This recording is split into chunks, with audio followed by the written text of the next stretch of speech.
First parent, John, wants to know if their son should be restricting their back leg. The one thing you want to be able to do is transfer your weight from the back leg to the front leg, which he's doing there, and maybe just a little bit more effort. Use this back leg as much as you can. Okay. What I want with younger guys is to consistently work on their balance. This young man has got exceptional balance over the rubber. When you can have balance over the rubber, you separate on time, you can be able to throw your fastball for strikes.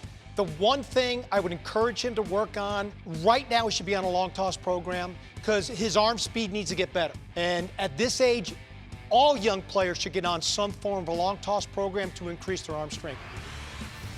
Let's see, Nazir, a little slinger, cross your body. I'd like to, listen, if that's your slot, Nazir, stay back a little bit. Still allow your arm to work on the backside so it's in position before your front hip goes, so that you're going down the mountain all together, from your ankles, your knees, your hips, and your upper body. What I'm talking about is stop right about there. Stop, back it up, real quick. Late separating. Like right here, when you're sitting here, make sure you get that arm going before your body goes forward so that you go down together, unison, upper body and lower half. So get your arm going a little sooner. You can still stay in that side arm, low three-quarter slot, but just stay back just a smidge. Stay there a little longer. It'll be a more powerful throw when you get your body in sync with your arm. Ooh. I like this kid right here. Look at that. Oh, okay. That's old school. That's a Joey Lucchese? big leg kick. That's a good comp right there. I like that. But you pause it right there. Go back. Take this back.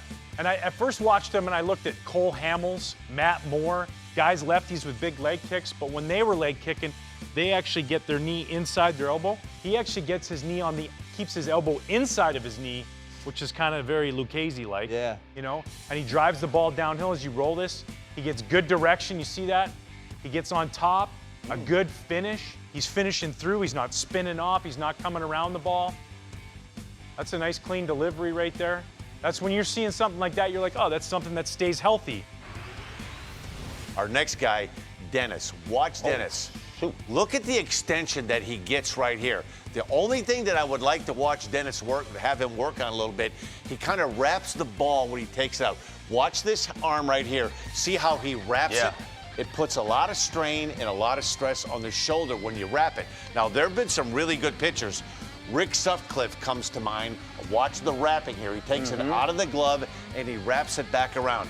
It's an easy habit to correct. As a matter of fact, my nephew, Zach, who's pitching in the big leagues, right, the Cleveland Indians, had a really difficult time with this. But if you can catch it early on, try to get that ball out of the glove and stay away from wrapping it behind. But I like the arm angle. Don't forget to use your legs.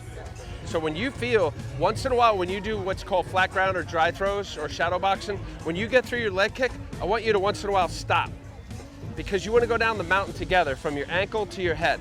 So you don't want to rush through this. Because by rushing through it, you're not using your lower half. So when you lift your leg, once in a while, pause. You know, a lot of times I used to throw and just to see where I was, stop. I know I'm together, break and go. So just for the fun of it, lift your leg, and then I want you at the pinnacle of your leg kick to stop.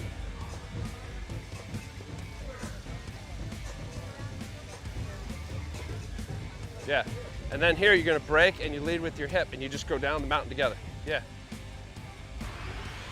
Tall and lean, built like a young pitcher should be. And if you watch his follow through, he gets all the way through from his backside and in front of that rubber.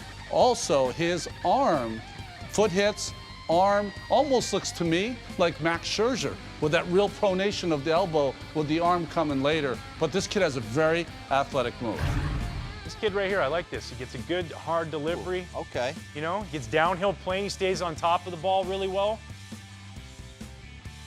Could use a little bit more momentum going towards home, but if you look at it. Oh, little Trevor Bauer. I don't know if it was the high socks, the Cleveland Indian look from behind right there, the way he held his hands, but he has a little bit of Trevor Bauer in him right there.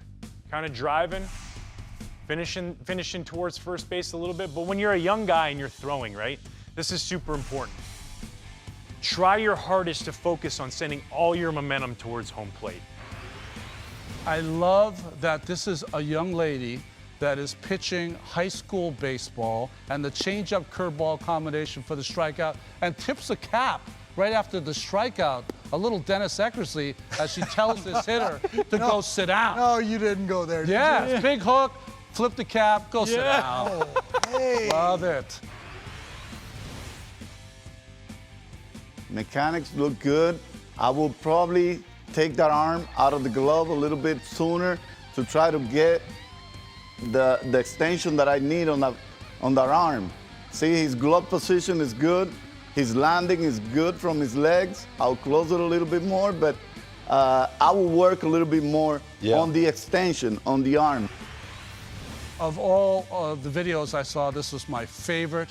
I come from a house where my mom was the athlete in the family. Just a beautiful windup. Why do lefties always look better when they're throwing the ball? And this young person just looks fantastic. See the front foot though? See how it slides when it hits? So the only thing really she could change is get to a point where the stride is a little longer so there's no slipping there in that little hole.